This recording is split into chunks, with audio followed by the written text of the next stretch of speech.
Previously on the Damage Guild podcast. I trudge bravely into the cave. Jumping out of the shadows are several small creatures, short and stocky with scrawny limbs, greenish faces and pointy ears. A very large, extra tough-looking goblin steps around the corner. You shoot your arrow, and he grabs another goblin and holds it in front of him. You shoot him in the hip, and he just staggers backwards before collapsing to the ground. You can hear the goblin's footsteps receding. We can't let them make off with the boy. We should give chase. They lay down their weapons. We tie them all up like a chain gang and make them lead us to the boy. Lying on the ground, a young boy in tattered rags. Thank Kavaki. And he's in one piece. We go to Darren's parents' house and reluctantly return him. Darren, you're alright. I'm so glad to see you. Thank you so much. I can never repay you. You now each have completed one bronze level task.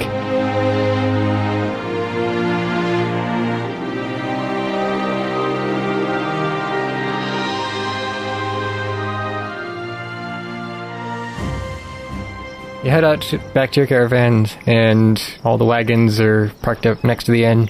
The animals are in the stables, so you just climb into the wagon and curl up and fall asleep, I guess. And pitch a tent. Pitch a tent? We pitch a tent on the wagon and sleep underneath the tent. Ooh, are we turning it into a covered wagon? Yep. Conestoga style, baby. Oh, yeah. Like, we have Shabba, and then we're like, everybody else is leaned up against Shabba, and we're just kind of sleeping together. Yeah, it's me like this with my arms out, and you guys are like in my arms like my babies. And Stripey nestled into my other... Never mind. Stripey is my pillow. Okay, that's a good choice. Yeah, in regards to not staying at the Saber, you know, my saying is always, a penny spent is not a penny saved. So that's what my old dad used to say. So every copper you spend is a copper you no longer have. Oh, right. Yeah. Copper or pennies are not a thing in this world. Nice halfling proverbs there. Yes. Yeah. All right. So we are like real tired in the morning because we've been up all night. Yeah. So you wake up a few hours later as one of the other guards jostles you awake. You look up and you see him. He's like, "What are you doing out here sleeping in the wagon?" They just looked like a comfortable place to sleep. I say, what are you doing out here not sleeping in the wagon? I'm just getting ready to move on. Come on in here, big guy. Take a nap with us. Yeah, plenty of room for more. Yeah, why don't you snuggle up with us? Whatever. It's no hair off my beard, so... We'll catch you tomorrow night, then. How about that?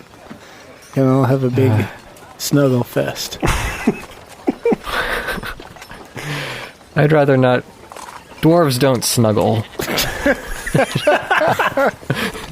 It's just like a law. It just, if two dwarves try to snuggle with each other, they just repel. They're like magnets. They just, okay, interesting. Didn't know that about dwarves, but I'll have to study this phenomenon, turn it into a device. Stand yourselves up and let's get ready to go. Yes, sir. You depart in the morning uneventfully, heading back out into the forested mountains. We're getting real into the mountains now, huh? that's right. Yes. You're about a third of the way, maybe halfway to the peak of the mountains compared to the starting point at the bottom. I ask one of the cart driver who's closest to me, how far outside of town you think we are, sir? Outside of which town? Brentley Gate. I don't know. When are you asking? I'm asking after 20 minutes. So you're probably 2.5 to 3 miles outside? 2.5 to 3, that's a very important distinction you're making. You need to measure with exact specificity how far we are, sir. Are we 2.5 or are we 3? Because if we're not 3, I wait until we're 3, and then I cast my fireworks spell, and I'm like, we can have fun again! Yeah! Tokas, you have a fireworks vial, right? Oh, of course, and I produce a vial from my... You told me about that, yeah. Why can't bandolier, there we go. I can never think of what that thing is on my person.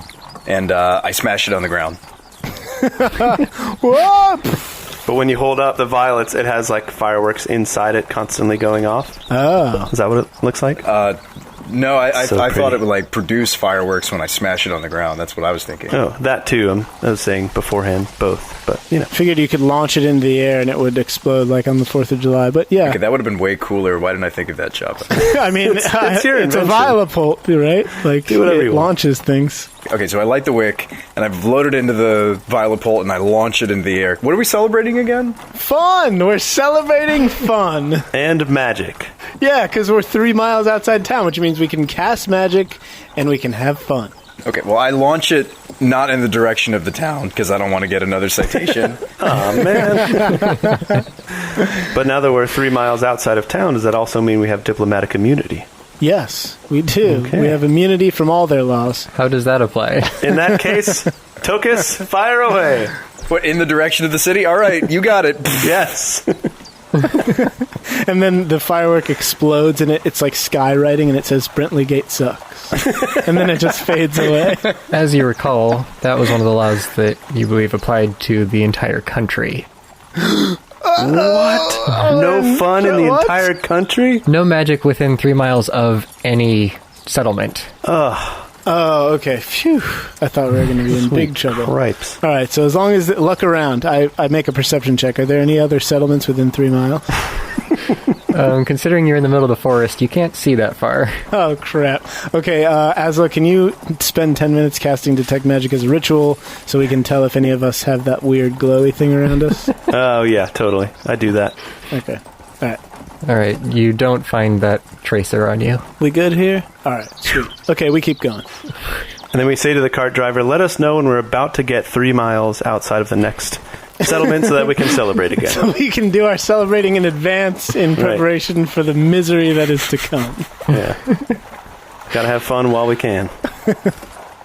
She just looks at you and says, I'll tell you, but I'd rather you not do anything to attract undue attention. Oh, yeah, okay. We'll just do fireworks to ourselves in our heads. Wouldn't that be awesome, though, if you could invent a fireworks snow globe? It's like a snow globe, except it's just fireworks going off in it all the time. Anyway. Sounds like a challenge, Tokas. It does indeed. You can just fill it up with gunpowder and shake it up, and it just sparks every time. Sparks. Yeah. The day passes, and eventually you find your way to the next town of Blickton. Ah, Blickton. So, Blickton is a small hamlet, only a few dozen buildings altogether, and it seems like the whole place is kind of built up around one large structure in the middle that appears to be the inn. It's several stories tall in contrast to the surrounding buildings, which are all only single story. And this one central building seems to have been built around the trunk of a large oak tree, which emerges from the top and awesome. shades the entire structure. Ooh, cool. Tree people. Sweet. And so we're like in the forest now. We're like in deep. Yeah. Okay. So Elbrit pulls the caravan up next to the inn and says, all right, we'll be spending the evening here. Be ready to set out in the morning again. And you look like you should get some early sleep tonight because you've been pretty tired today. So We did have a rough one last night. It's true. I would have slept better if you had less body odor, Shabba. I was like right under your armpit. What can I do, right? Bathe. Yeah, well, I could bathe, I suppose. I mean, a man's got to have a natural smell. Yeah, we did have a rough night. We did only, rescue a child from the clutches of some evil goblins, only to return him to his evil parents, who were going to neglect him, undoubtedly. Oh, you're right. His wicked stepmother, who was actually his real mother. I feel so bad for him, and they're going to put him in the public school system, too. Yeah, that's the worst part. I don't know, I almost feel like we should have just taken him back to the goblins after how poorly they treated him, but maybe that's just me. We should have abducted him. We could have hired him. How old was he? He was 10. What is the legal working age in... There is none. yeah. It's pseudo-medieval society. There's no... Like, you could be a page boy at, like, 6, and then a squire at 13. But this country may have its own rules. Maybe you can start working at 3. Who knows? Yeah, because, I mean, you're not going to be having fun, so you might as well be Right, might as well work. earning a living. Yeah, once we leave this place, remind me never to bring us back here again. I'm down with that. Okay, cool. All right, let's go into the big tree. Yeah, let's check out the big tree and see what else is going on in this town. So you head over to the building. As you enter, you notice that the bar is populated largely by dwarves, including the bartender. A few humans sit here and there, but it seems as if half the eyes in the inn are pointed to a particular table in the far corner, where half a dozen elves, each armed to the teeth, sit and talk quietly amongst themselves. Wow. You notice that the other tables nearby, the elves are empty. Okay, so the elves are all at one table, and everybody is being racist against them here. Dwarves in a tree. I never thought I'd see the day. Well, the Dwarves in a elves Tree make is more also the sense. name of your new novel, isn't it? It is, yeah. Yeah. Dwarves in a tree. Or maybe your new, like, experimental rock band. Dwarves in a tree. A Keebler story. How did they make those cookies? You also see a lone human bard who's playing an upbeat tune on a small stage built around the tree trunk, which is in the center of the room. And he's clearly unhappy that no one seems to be paying any attention to him. I go up and grab his lute and smash it on the stage, and then hand it to Azlo, and I say, all right, Azlo, show him how it's done. Do you Oh, wait. actually... No. Definitely don't do that. I will go sidle up to the bard. Okay, he's on the stage, performing. I'll sidle from below the stage. I will approach him. And I will walk up to the stage and try to get his attention. And do, like, what is the, like... Yeah, spirit fingers. Spirit fingers or metal fingers when he solos? Yeah. Well, he notices you coming up, and he looks a little bit pleased to have someone looking at him. Hey, can I talk to you for a minute? Sure, just let me finish this tune. So, yeah, he plays out the rest of his tune, and half a dozen people in the bar clap afterwards. Then he looks down and he says, do you have a request? Hi, Azlo Tendertoe. Nice to meet you, and I offer him a handshake. Flughebii Phaeguv at your service. Whoa, you mind throwing that one back at me That's again? quite a name you've got there, sir. Yeah. I just imagined like a pink-haired 80s rock opera guitarist. With platinum blonde hair like the Goblin King from Labyrinth, like David Bowie's haircut. David Bowie. He's got blonde hair, decently long, kind of tied back in a ponytail. Flughebii Phaeguv, you say? That is my name. I'm known in all the lands about. Surely you've heard of me. Your reputation might precede you. Could make a history check. Oh, yeah, definitely.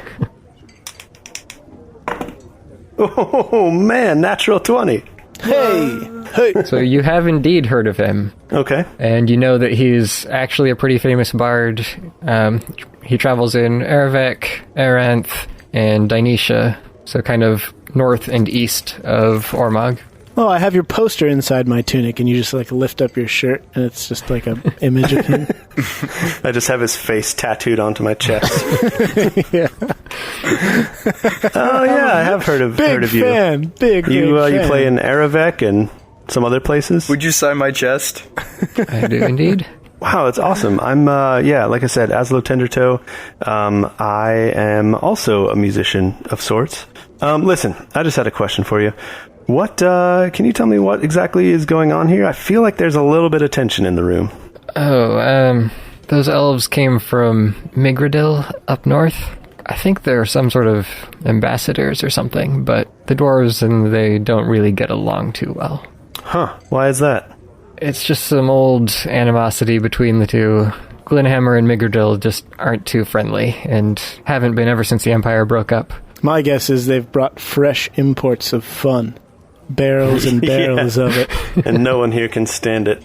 Yeah, you're probably right, Shabba. These people enjoy a good time as much as anyone else. They don't look like they're having much fun right now, being stared down by all these dwarfs. Maybe we should go say hello, Shabba. What do you think? I think we would be remiss not to. Let's say we drum up some more support for your fine playing here by getting people in a better mood. Anything you could do to help would be appreciated. All right, let's go, gentlemen. Let us be the racial glue that binds these two disparate groups together. Lead the way, Azlo. All right. Does that mean we have to get sticky? It does, yeah. Might be. Situation's about to get a little sticky, you might say that. Flughebii picks up his lute and plays another piece as you head out. Okay. Is it a rousing, spirited tune to guide us on our way? Yeah, it sounds like he's playing another upbeat, danceable jig type thing in hopes of getting someone excited to listen. I'll start walking over toward the elves' table, nudge Shabba, and I say, follow my lead. So I'll start dancing as I walk over there.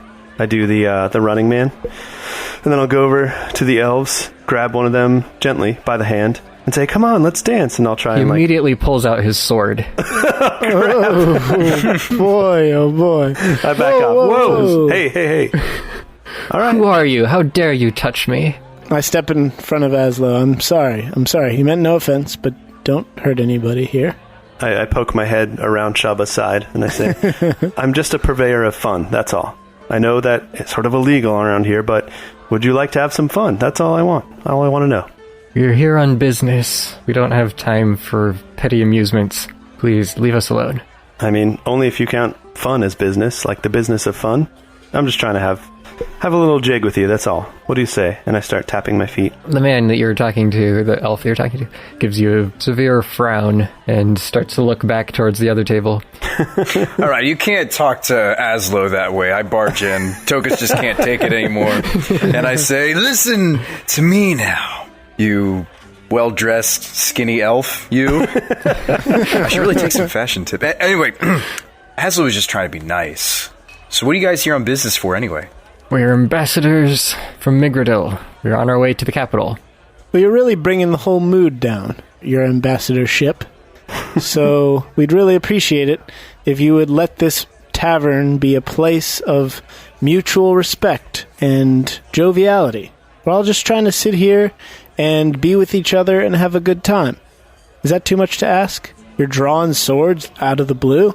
These dwarves here don't seem interested in having a good time. Well, we are.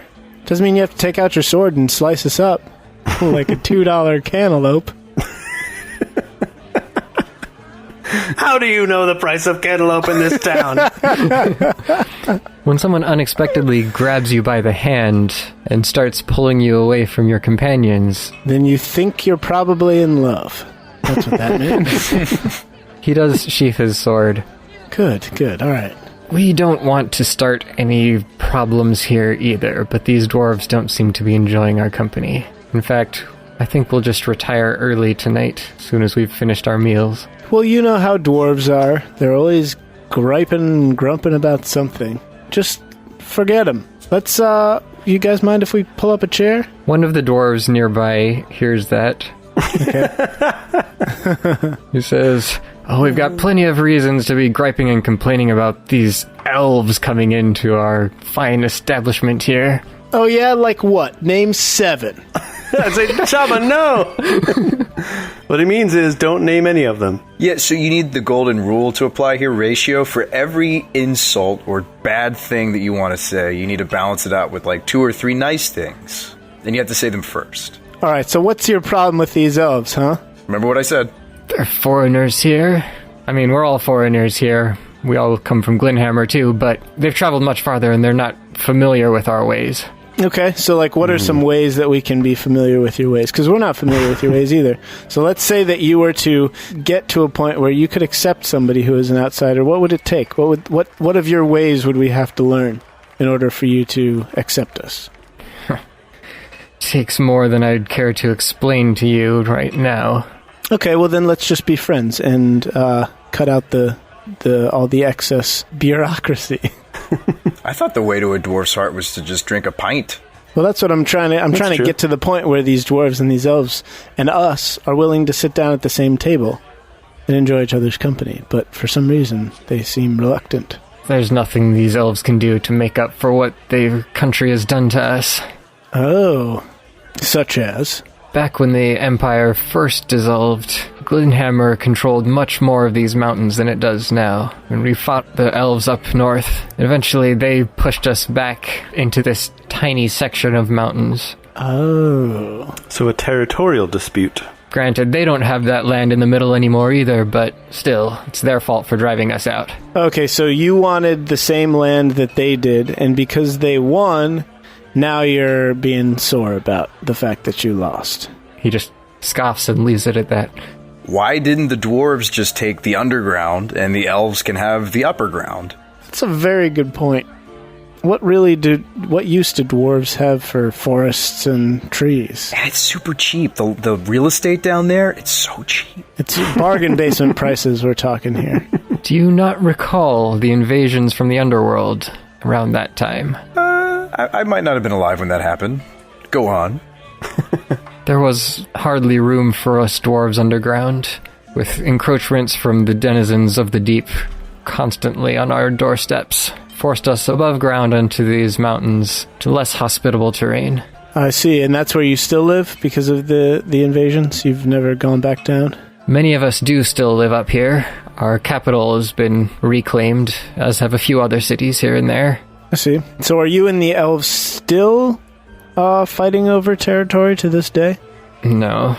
So this is like something where, like, so your grandpa's grandpa was racist against elves because they fought each other, and because they passed that generational racism down to you, you now have the same resentment toward them. Even though those elves sitting at that table have personally never done anything to you.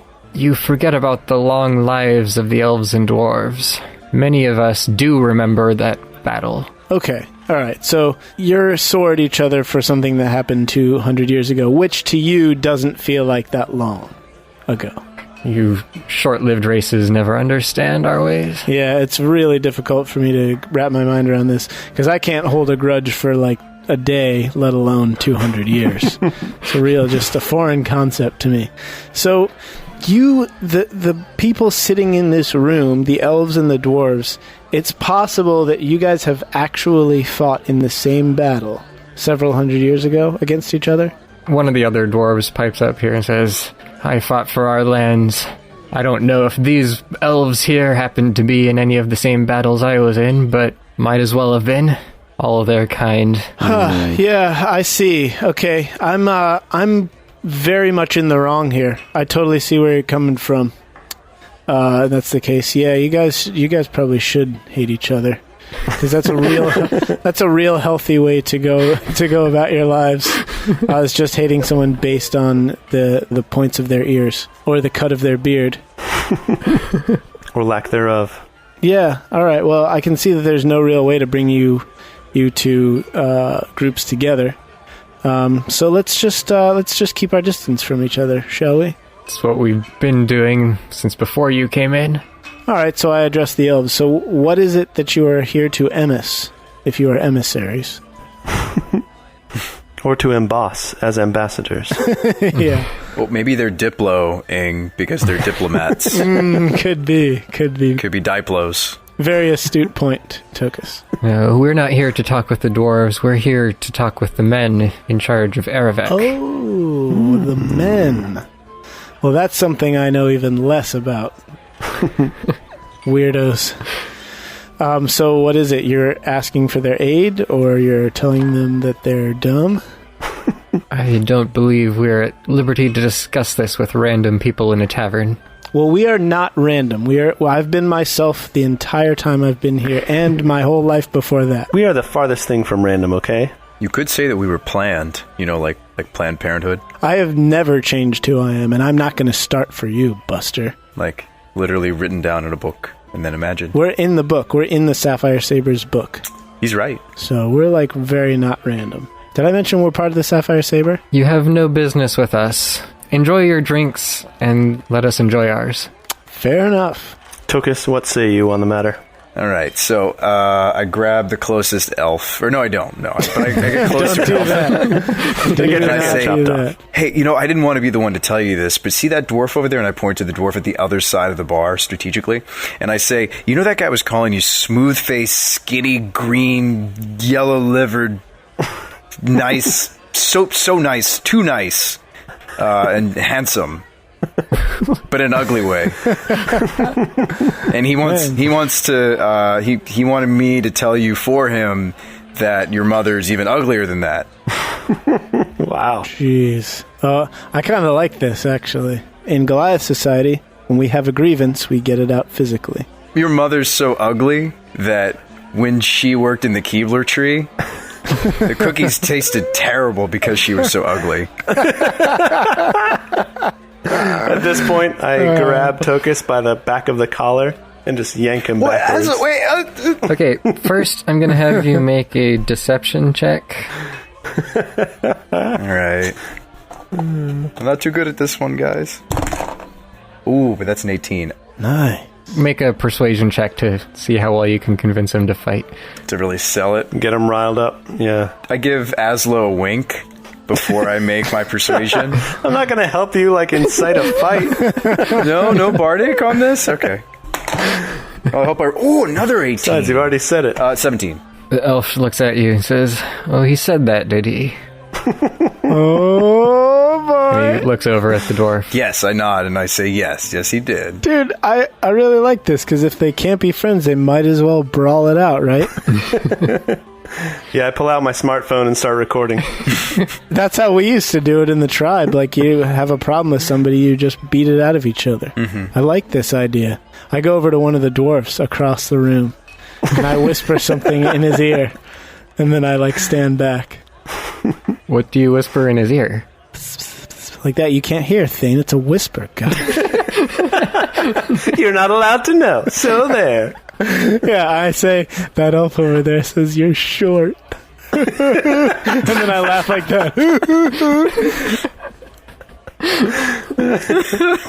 Okay, you make your checks too. Alright. You were trying to get out of rolling, weren't you, Shabba? I've run after Shabba, and I'm, like, tugging on the back of his tunic. I got a 15 on, what was the first check? Deception. Deception. No, that's a... Azlo, why are you trying to stop us? Let it happen. So that's a 14 and a 12. So the dwarf looks at you and he's just like, "Yeah, those elves can say whatever they want." Well, but he also said that you're dumb. And that your beard looks like a dead rat. The whole time, Shabba's, like, giggling to himself. He thinks it's really funny. No, but he also said... Alright, so you're continuing to try to anger the dwarf. And meanwhile, the elf that Tokas was talking to, so the dwarf said that, did he? He did. And he stands up and reaches for his sword. Puts his hand on the... Whoa, we've gone straight past barroom brawl into all-out war. He doesn't draw the sword, but he walks over to the dwarf and says, "You have something to say to me?" The dwarf looks up at him and is like, "I've got nothing to say to you, elf." Oh no. This is going exactly according to plan. And you see the elf grabs his collar. Oh, man. And a couple of the dwarves' other friends leap out of their chairs and grab their mugs, and they look like they're about to whack the elf with them. And the elves' friends stand up and they start hitting over there. And before too much longer, I step back. Yeah, okay, so I move away, like, past the elf who's got the dwarf by the collar, and when I get past him, I push him from behind. I just shove him toward the bar stool where the dwarf is that he's holding. make an athletics check. That's an 18. All right. Caught off guard at the sudden push from behind, he stumbles forward, bumps the one dwarf into another one, and knocks over a few of their mugs. And says, "Oh, you're gonna pay for that, elf." Oh, yeah. Everyone in the whole area just starts swinging fists and mugs and chairs. I flip a table. Just an empty table. I just flip it just for fun. I was just going to say, my eyes glaze over and I grab the nearest mug and I just haul it across the room as hard as I can. Oh, definitely. This is awesome. I pick up a chair and break it over a dwarf's back. Oh my goodness. And when he turns around, I point to the nearest elf. He did it! But then I come to my senses and start running because I'm afraid for my life. Yeah, me too. Screw this! Let's get out of here. Let's blow this popsicle stand. I stay and I'm watching, but you guys left me. Oh no, Tokas, come on! So as you're running for the door, it opens up and your nice employer, Elbret, is standing in the doorway, and she looks in with the scene in front of her. When I see her, I change my gait, and I slide, and I try to slide through her legs. Nutmeg. That would never work. There's not enough space down there. You end up, like, picking her up and carrying her with you, and then... No, you just kind of slam into her legs and stop. Sorry, Albert. What is going on in here? There's a fight breaking out between the elves and the dwarves because they hate each other. You hate elves, right? I'll come back later. I highly recommend it. Steps back and closes the door. And then we all go over to the window and press our faces against it and watch what happens. Yeah, we all book out of there. Yeah, but we definitely watch. Yeah, we totally watch. I lifted Azlo and Tokas up so that they can see. Until a body comes flying out the window. Whoa, that looks like it hurt. We turn back around and keep watching. The Damage Guild Podcast. Only you can prevent fairy fire.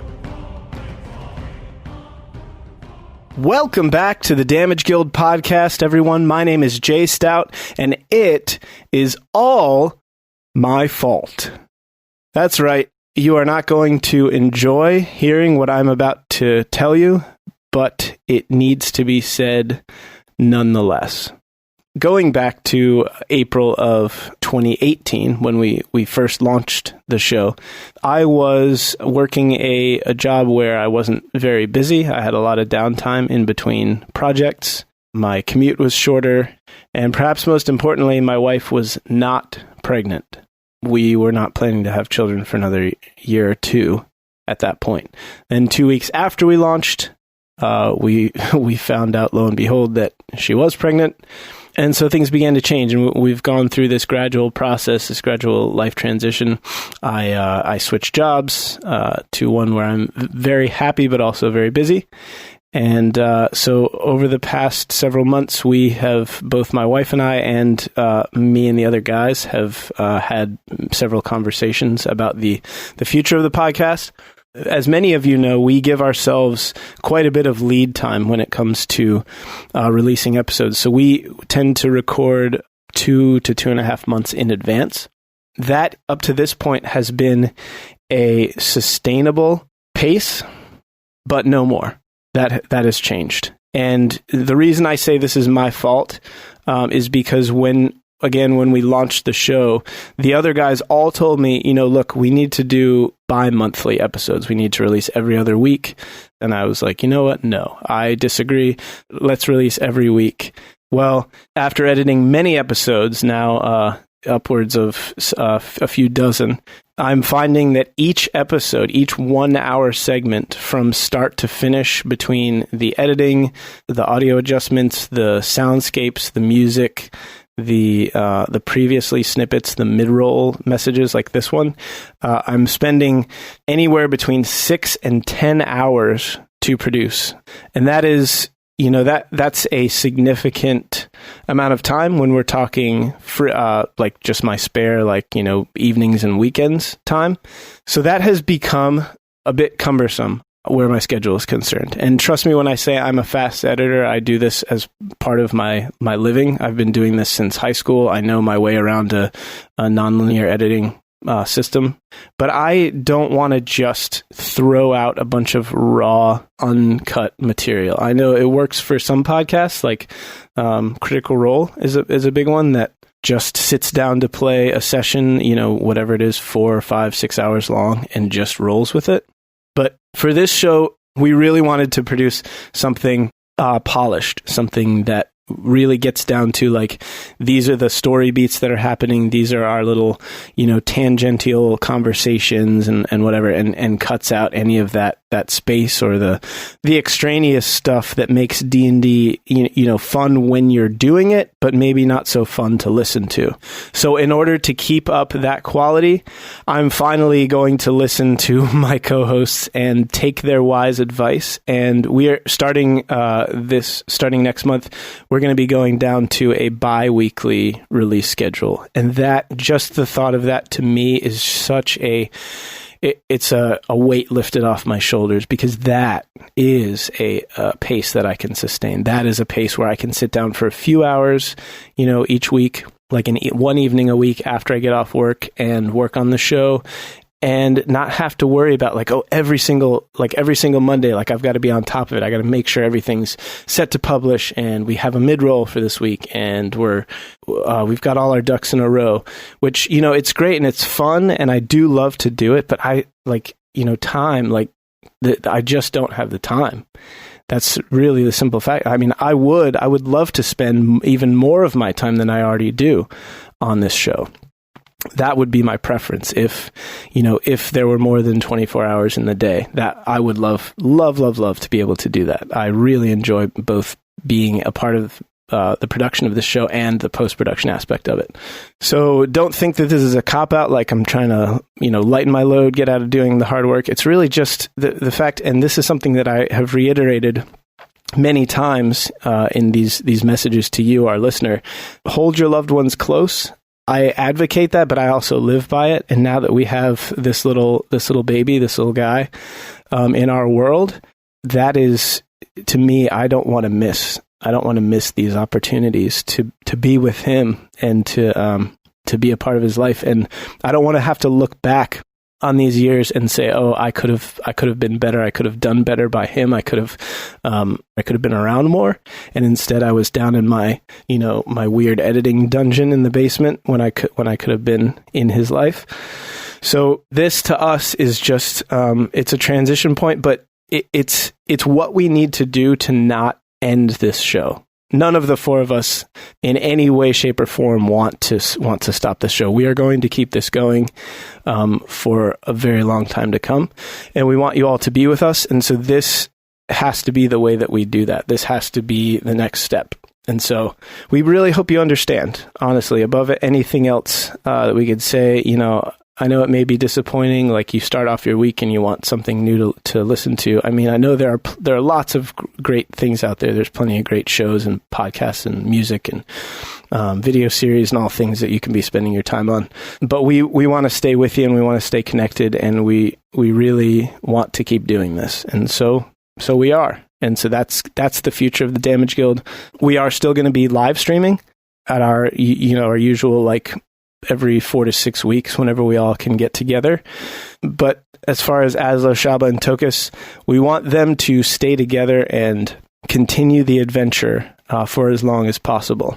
The past 10 or so months have been wonderful. We have so greatly enjoyed getting to know so many of you and hanging out.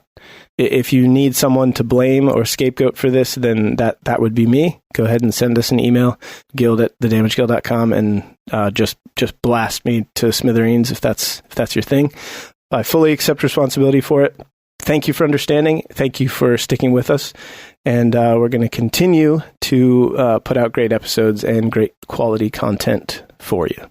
Thanks again for listening. We love each and every one of you, even those of you who may be sad or mad or not be able to process their emotions upon hearing this. We're still in the same places online, player.fm, Facebook, Twitter, and our website, thedamageguild.com. So we will see you next time in 2 weeks on Monday. And until then, enjoy the rest of this episode. You are listening to the Damage Guild podcast.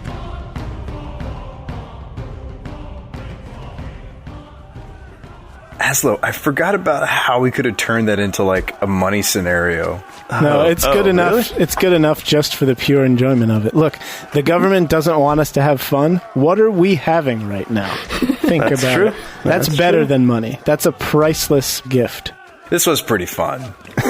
Yeah. Thanks for helping out, Shabba. Azlo, you tried to stop us. Yeah, but I learned a valuable lesson here today, and that's money can't buy happiness.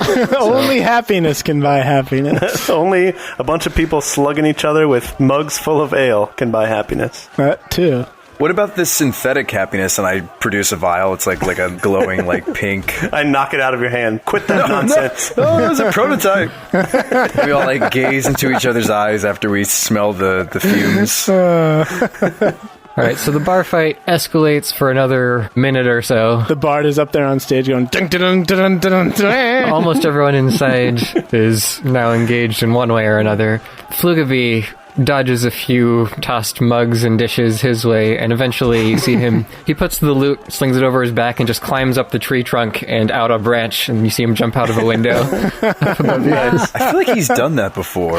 Like, that was so skillful. Yeah, probably. Yeah, this is not the first time he's done that, for sure. Not his first rodeo. The bartender jumps out into the middle of the room, and with these massive metal gauntlets on, gives one clap, and this deafeningly loud explosive sound erupts in the whole room. Whoa. Everyone gets knocked back and blown to the ground, and you outside even feel the shockwave of this blast. Whoa. Oh, he did a magic.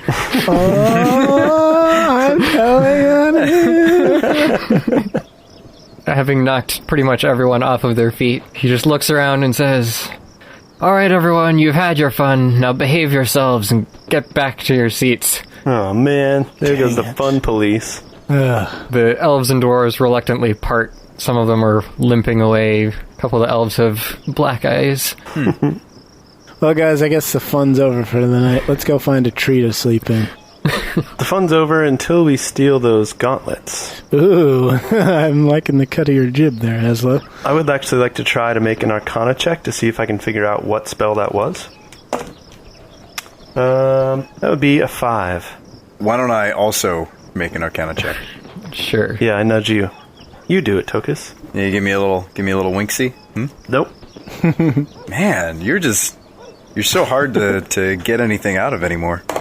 We used to... Oh, I just rolled a natural 20. Oh, nice. We used to shake you like a piggy bank, like we'd turn you upside down and shake you, and you would inspiration would just fall out of us? Yeah, like what happened to those days? And you used to give us these lovely compliments. What happened to that?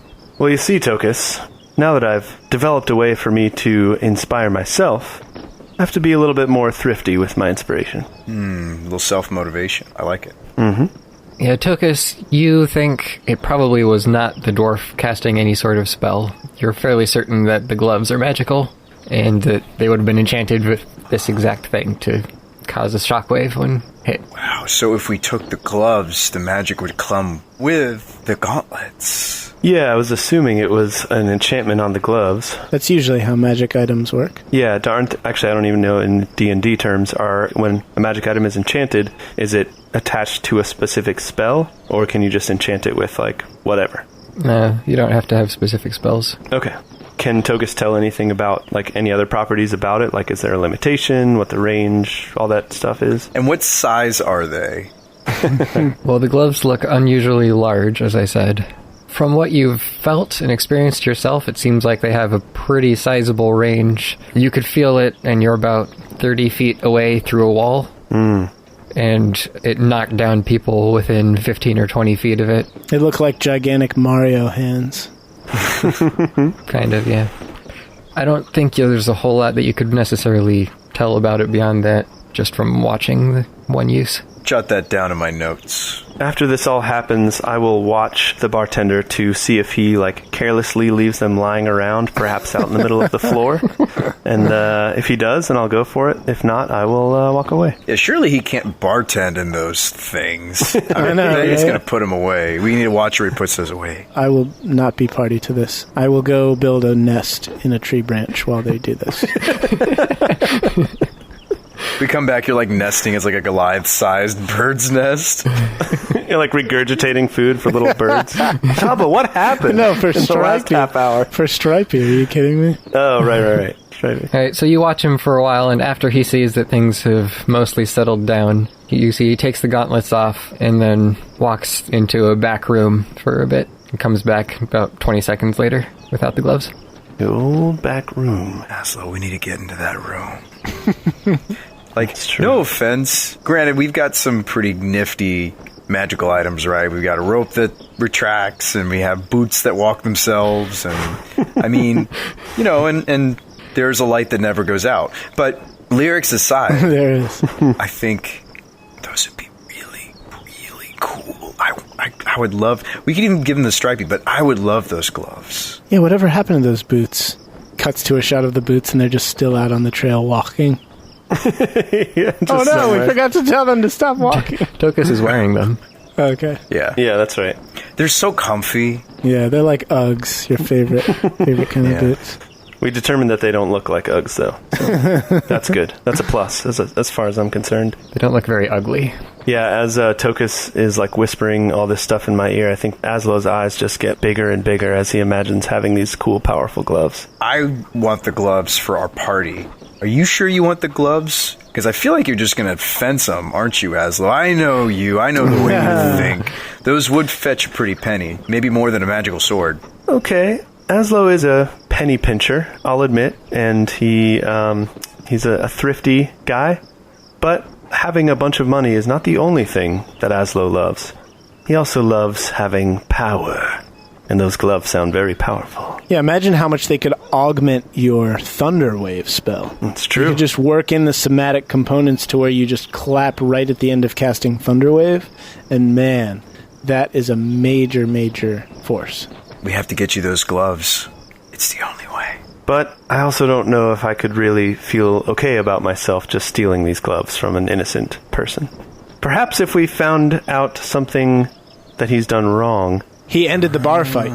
That was a crime in itself. That was so unjust. These two groups of people were just trying to negotiate, Hash out their differences. hash out their differences, and he stepped in, and he's basically allowing them to keep hating each other. Right. They're harboring grudges because they haven't been able to work it out through physical violence. So he's guilty of a hate crime. Basically, yeah. So basically, he's an evil person. Well, that's guilt enough for me to go in there and take those gloves. Let's do it. It's like Mission Impossible style, like you lower me in.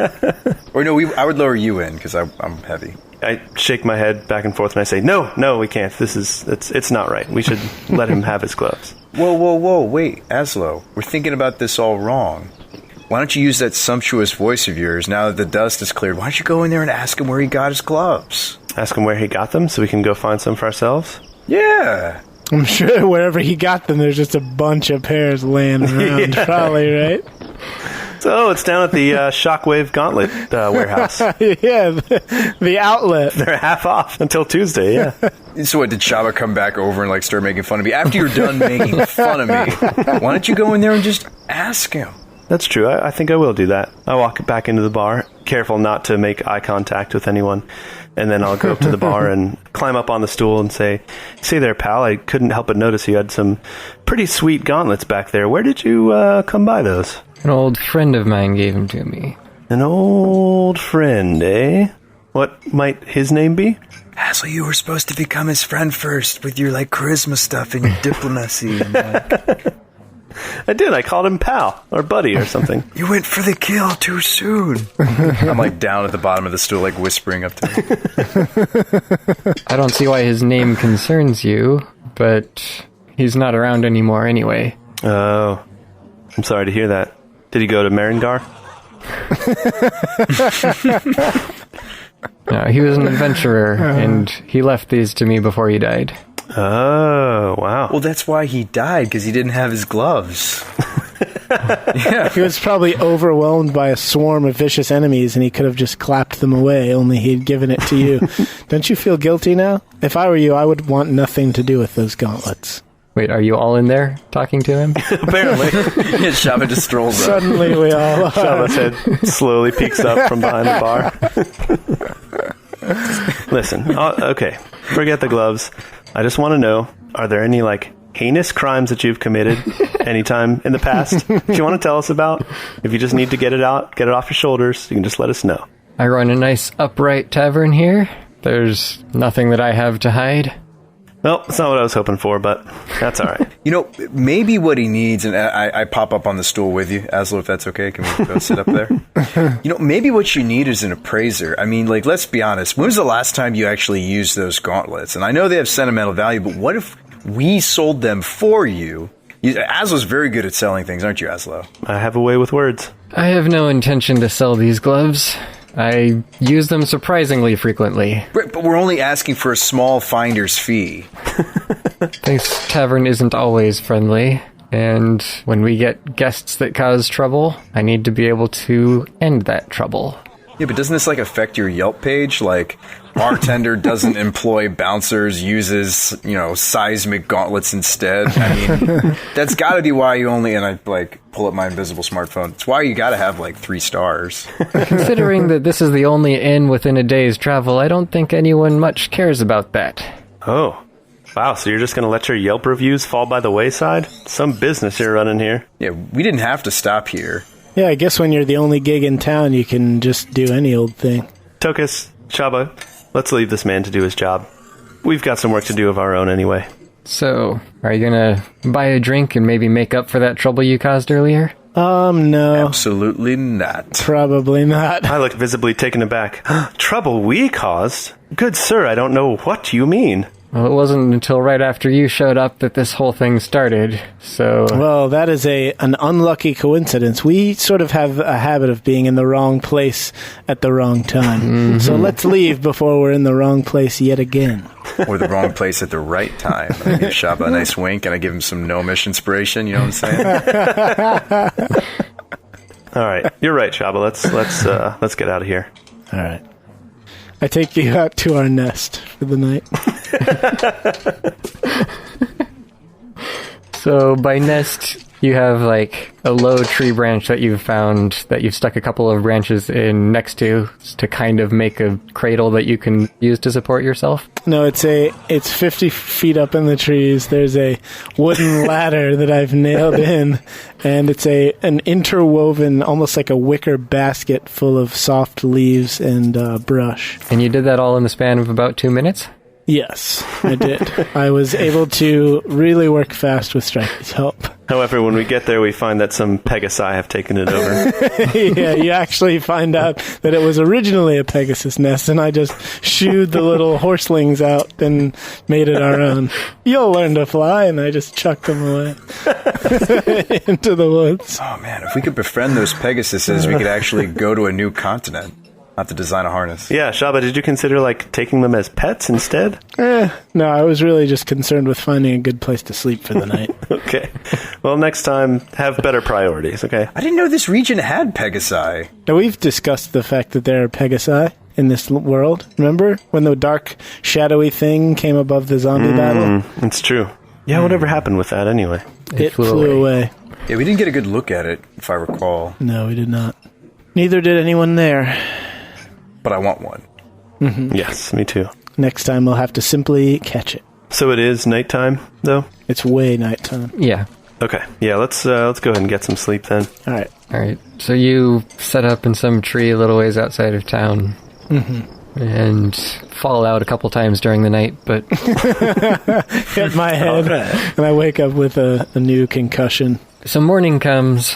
You again set off with the caravan. The mountains grow ever steeper as you continue on. Trees and other plant life cover the area, jutting out over cliff faces and filling in valleys below with green. Here and there, red and yellow patches remind you just how late in the season it is. Eventually, the thick forest gives way to managed woodland, with evenly spaced trees growing in neat rows. You can hear some axes and saws in the distance, along with the voices of men. You emerge from the forest in front of a large stone wall constructed from massive blocks. Mount Veridel was once a major city in the Empire, and it shows. Grand stone towers and temples dot the city, hundreds of years old. The roads are paved in large slabs of granite. Newer construction is done primarily in wood, and while not as spectacular, it is on the whole clearly made by skilled hands. A marvel to behold, isn't it, friends? Mount Veridel. We made it.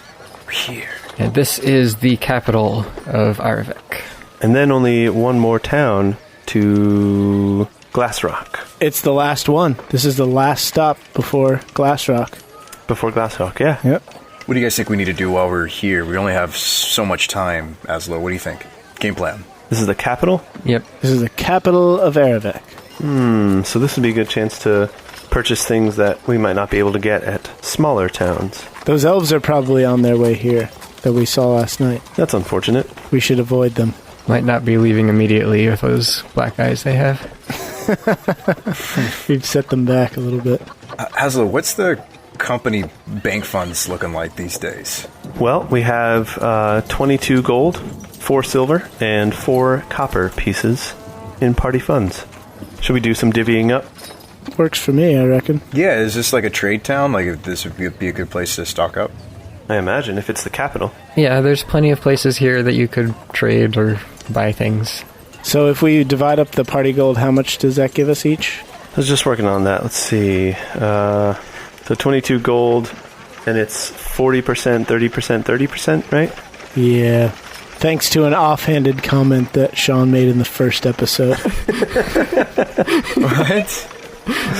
Oh, yeah. It's all your fault. Hey, we gotta keep it. It's in the contract that I've tried to change, and like every time I try to change that part of the contract, like Azlo makes sure that it remains that way. Right. All right. Each of you get 6 gold pieces. All right. Then I get 8. Wait, what about all the silver and all the cents? I'm working on it. We're getting there. You can just leave that for later, too. Yeah, we could just leave that in the guild, is kind of what I'm getting at. Like, I'm happy with 6 gold. I'm gonna find a massage parlor and get a back massage. Yeah, it's been way too long since I've had one of these. I've always wondered what it would feel like. So, is there a place like that? Maybe like a strong, burly dwarf that can give me a good rub down? Yeah, sure. You find a masseuse, an older human. He's like 60 or something. Okay. And he says, I've never worked on someone with quite as tough skin as you, but I'm sure I'll be able to do something. Alright, yeah, I got a lot of knots back there. What'll it cost me? 7 gold for an hour and a half. Holy shnikes, that's a lot. I mean, not 7 of... gold, 7 silver for an hour and a half. Oh, okay. That better be a good massage. Azlo, can I borrow a silver piece? I only have 6. Let's see. Silver piece. Yeah, sure. Or you know what? Actually, scratch that. I'll go ahead and pay you double if you throw in a massage for my badger here. I've never worked on an animal before. I'm not sure they'd take too well to it. That's fine. He's got backs just like the both of us have. I mean, he has a back. He's got one of them. He doesn't look very friendly, though. It's actually a very rare dual-backed badger. It's going extinct. This is a once-in-a-lifetime opportunity to massage the back of a dual-backed badger. It is. Yeah, no, he'll be fine. I'll just pay for me then. So 6 silver. Yeah, he'll give you your change if you pay gold, too. Okay. Or you said 7 silver. Yeah. But now he's contractually obligated to accept 6, so I'd just roll with it if I were you. Yeah. All right, so that's what I do. You said, an hour and a half? Yeah. Sweet. So, at the start, you barely feel anything, but eventually he kind of realizes he's not getting through your hide. He takes out a mallet. A meat tenderizer? Yeah, wham! And he starts working harder on you, standing on your back and jumping up and down on spots. Yeah, he's beating me with a sledgehammer, and I'm like, okay, I'm starting to feel something now. Keep going. By the end of the time, though, you're feeling a little bit sore, but in a good way. Man. It's quite a relief. Kind of exhausting work. I'm trying to think what luxurious service Azlo would seek out. I find it amusing that you're scrimping and saving all this time, trying to get every last gold piece, and then when you finally get some, you're like, what can we splurge on?